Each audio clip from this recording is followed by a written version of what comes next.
ଆଜିର ପ୍ରସଙ୍ଗ ସମ୍ବିଧାନ ଗ୍ରହଣର 75 ବର୍ଷର ଗୌରବମୟ ଯାତ୍ରା। ଆଲେଖ୍ୟ ଆଞ୍ଚଳିକ ସମ୍ବାଦ ବିଭାଗ, ଉପସ୍ଥାପନାରେ ମହେଶ୍ୱର ସାହୁ। ଦେଶ ସମ୍ବିଧାନ ଗ୍ରହଣର 75 ବର୍ଷ ପୂର୍ତ୍ତି ପାଳନ କରୁଥିବା ବେଳେ ଏହାର ମୌଳିକ ଦସ୍ତାବିଜର ଯାତ୍ରା ଏବଂ ଆକାର ପ୍ରଦାନ ସମ୍ପର୍କରେ ଆଲୋଚନା କରିବାର ଆବଶ୍ୟକତା ରହିଛି। 1949 ମସିହା ନଭେମ୍ବର 26 ତାରିଖରେ ଗ୍ରହଣ କରାଯାଇଥିବା ଭାରତୀୟ ସମ୍ବିଧାନ ନ୍ୟାୟ, ସ୍ୱାଧୀନତା, ସମାନତା ଏବଂ ଭାଇଚାରାର ନୀତିକୁ ସନ୍ନିବେଶିତ କରି ଏକ ବିବିଧ ଏବଂ ଜୀବନ୍ତ ସମାଜର ପ୍ରମାଣ ଭାବେ ମାର୍ଗଦର୍ଶନ କରିଚାଲିଛି। ଦେଶର ଇତିହାସରେ ଏହା ଏକ ଗୁରୁତ୍ୱପୂର୍ଣ୍ଣ ଅବସର ଥିଲା। ଦେଶକୁ ଏକ ସାର୍ବଭୌମ ରାଷ୍ଟ୍ରରେ ପ୍ରତିଷ୍ଠା କରିବାରେ ସମ୍ବିଧାନର ମୌଳିକତା ଏବଂ ଏହାକୁ ଗ୍ରହଣ କରିବାର ଦିବସର ସ୍ମୃତିଚାରଣ ଅବସରରେ ପ୍ରତ୍ୟେକ ବର୍ଷ ନଭେମ୍ବର 26 ତାରିଖକୁ ସମ୍ବିଧାନ ଦିବସ ଭାବେ ପାଳନ କରାଯାଉଛି। 1950 ମସିହା ଜାନୁଆରୀ 26 ତାରିଖରେ ସମ୍ବିଧାନ ଆନୁଷ୍ଠାନିକ ଭାବେ କାର୍ଯ୍ୟକାରୀ ହୋଇଥିଲା। ସେହି ଦିନକୁ ସାଧାରଣତନ୍ତ୍ର ଦିବସ ଭାବେ ପାଳନ କରାଯାଉଛି।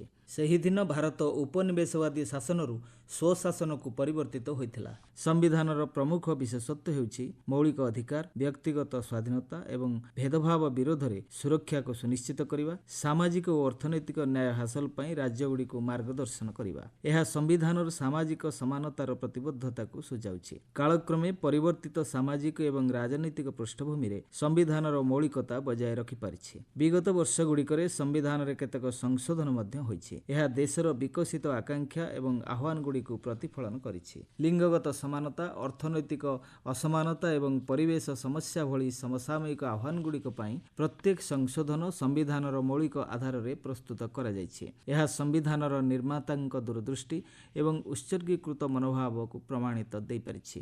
ଏହିସବୁ ସଂଶୋଧନ ସାମ୍ବିଧାନିକ ମାନଦଣ୍ଡରେ ଉଲ୍ଲେଖନୀୟ ପରିବର୍ତ୍ତନ ଆଣିଛି।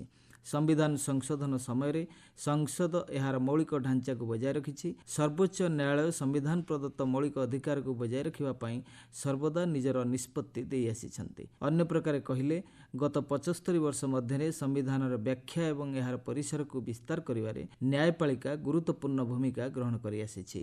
ସର୍ବୋଚ୍ଚ ନ୍ୟାୟାଳୟଙ୍କ ଐତିହାସିକ ରାୟଗୁଡ଼ିକ ସମାଜରେ ଅବହେଳିତ ସମ୍ପ୍ରଦାୟର ଅଧିକାରକୁ ବଜାୟ ରଖିବା ସହିତ ଲିଙ୍ଗଗତ ସମାନତାକୁ ଦୃଢ଼ କରିଛି। ବର୍ଷ ବର୍ଷ ଧରି ପରିବେଶ ସୁରକ୍ଷାକୁ ମଧ୍ୟ ସୁନିଶ୍ଚିତ କରିପାରିଛି।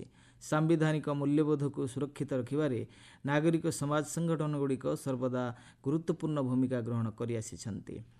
ଅନେକ ସମୟରେ ସମ୍ବିଧାନକୁ ଅନ୍ୟାୟ ବିରୁଦ୍ଧରେ ଢାଲ ଭାବରେ ବ୍ୟବହାର କରାଯାଇଛି। 1970 ମସିହାରେ ଜରୁରୀକାଳୀନ ପରିସ୍ଥିତିଠାରୁ ଆରମ୍ଭ କରି ମୌଳିକ ଅଧିକାରକୁ କ୍ଷୁଣ୍ଣ କରାଯିବା ଏବଂ ସଂଘୀୟ ବ୍ୟବସ୍ଥା ଓ ଧର୍ମନିରପେକ୍ଷତା ପ୍ରସଙ୍ଗକୁ ନେଇ ସମ୍ବିଧାନ ବିଭିନ୍ନ ସମୟରେ ବିତର୍କର ମାର୍ଗରେ ଆଗେଇଛି। ସମ୍ବିଧାନ ପ୍ରସ୍ତୁତିର ଯାତ୍ରା 1935 ମସିହାରୁ ଭାରତ ସରକାରଙ୍କ ଅଧିନିୟମ ପ୍ରଚଳନ ଠାରୁ ଆରମ୍ଭ ହୋଇଥିଲା। ଏଥିରେ ସଂଘୀୟ ଢାଞ୍ଚାକୁ ପ୍ରଣୟନ କରାଯିବା ସହିତ ସାମ୍ବିଧାନିକ ଶାସନ ପାଇଁ ଭିତ୍ତିଭୂମି ସ୍ଥାପନ ହୋଇଥିଲା। ଦ୍ୱିତୀୟ ବିଶ୍ୱଯୁଦ୍ଧ ଏବଂ ସ୍ୱାଧୀନତା ଦାବିରେ ଆଗକୁ ବଢ଼ୁଥିବା ଭାରତରେ ବ୍ରିଟିଶ ସରକାର 1946 ମସିହାରେ କ୍ୟାବିନେଟ୍ ମିଶନ ଯୋଜନା ଆରମ୍ଭ କରିଥିଲେ। ଏହା ସାମ୍ବିଧାନିକ ସଭା ଗଠନରେ ପଥପ୍ରଦର୍ଶନ କରିଥିଲା। ଏହି ସଭାକୁ ସମ୍ବିଧାନ ରଚନା କରିବାର ଦାୟିତ୍ୱ ପ୍ରଦାନ କରାଯାଇଥିଲା। ଏଥିରେ ବିଭିନ୍ନ ପ୍ରଦେଶ ଏବଂ ଦେଶୀୟ ରାଜ୍ୟର ପ୍ରତିନିଧି ସଦସ୍ୟ ଭାବେ ସାମିଲ ହୋଇଥିଲେ। 1946 ମସିହା ଡିସେମ୍ବର 9 ତାରିଖରେ ସମ୍ବିଧାନ ସଭାର ପ୍ରଥମ ବୈଠକ ବସିଥିଲା। ସାମ୍ବିଧାନିକ ସଭାର ବ୍ୟାପକ ବିତର୍କ, ଆଲୋଚନା ଏବଂ ବିଚାର ବିମର୍ଶ ଗଣତନ୍ତ୍ରକୁ ବଜାୟ ରଖିବା ସହିତ ବ୍ୟକ୍ତିଗତ ଅଧିକାରକୁ ସୁରକ୍ଷିତ ରଖିବା ପାଇଁ ଏକ ଦୃଢ଼ ଆଇନଗତ ଢାଞ୍ଚା ପ୍ରସ୍ତୁତି ନିମନ୍ତେ ଭିତ୍ତିଭୂମି ପ୍ରଦାନ କରିଥିଲା। ପ୍ରତ୍ୟେକ କ୍ଷେତ୍ରରେ ସମ୍ବିଧାନର ମୂଲ୍ୟବୋଧକୁ ପରୀକ୍ଷା କରାଯାଇଛି ଏବଂ ଏହା ବଳିଷ୍ଠ ବୋଲି ପ୍ରମାଣିତ ହୋଇଛି। ସମ୍ବିଧାନର 3ଟି ଧାରା 14, 19 ଏବଂ 21 ଭାରତୀୟ ସମାଜର ପ୍ରମୁଖ ଏବଂ ଗୁରୁତ୍ୱପୂର୍ଣ୍ଣ ପ୍ରସଙ୍ଗ ବୋଲି ପ୍ରମାଣିତ ହୋଇଆସିଛି। ଏହାର ବଳରେ ସମାଜର ବିଭିନ୍ନ ବର୍ଗର ଲୋକ ନିଜର ମୌଳିକ ଅଧିକାରକୁ ବଜାୟ ରଖିବାରେ ସକ୍ଷମ ହୋଇପାରିଛନ୍ତି। ସମୟକ୍ରମେ ମୌଳିକ ଅଧିକାର ଅଧିକ ପରିବ୍ୟାପ୍ତ ହୋଇଛି। ଶେଷରେ ଏତିକି କୁହାଯାଇପାରିବ, ଦେଶର ସମ୍ବିଧାନ ଏକ ଆଶାର କିରଣ ଭାବରେ ରହିଆସିଛି, ଯାହା ବିଚାର ଏବଂ ବିଜୟ ମାଧ୍ୟମରେ ମାର୍ଗଦର୍ଶନ କରୁଛି। 75 ବର୍ଷର ଯାତ୍ରା ଗଣତନ୍ତ୍ରର ସ୍ଥାୟୀ ଭାବନା ଏବଂ ନ୍ୟାୟର ନିରନ୍ତର ଅନୁସନ୍ଧାନର ପ୍ରମାଣ ହୋଇପାରିଛି। ସମ୍ବିଧାନ ପ୍ରଦତ୍ତ ଅଧିକାର ବିଷୟରେ ସଚେତନତା ସୃଷ୍ଟି ସାମ୍ପ୍ରତିକ ସମୟର ସବୁଠାରୁ ବଡ଼ ପ୍ରସଙ୍ଗ ହୋଇପାରିଛି। ଏ ଦିଗରେ ଆମ ସମସ୍ତଙ୍କର ଅବଦାନ ରହିବା ଉଚିତ। ଆସନ୍ତୁ ସମ୍ବିଧାନର ମୌଳିକତାକୁ ବଜାୟ ରଖିବାରେ ସଂକଳ୍ପବଦ୍ଧ ହେବା।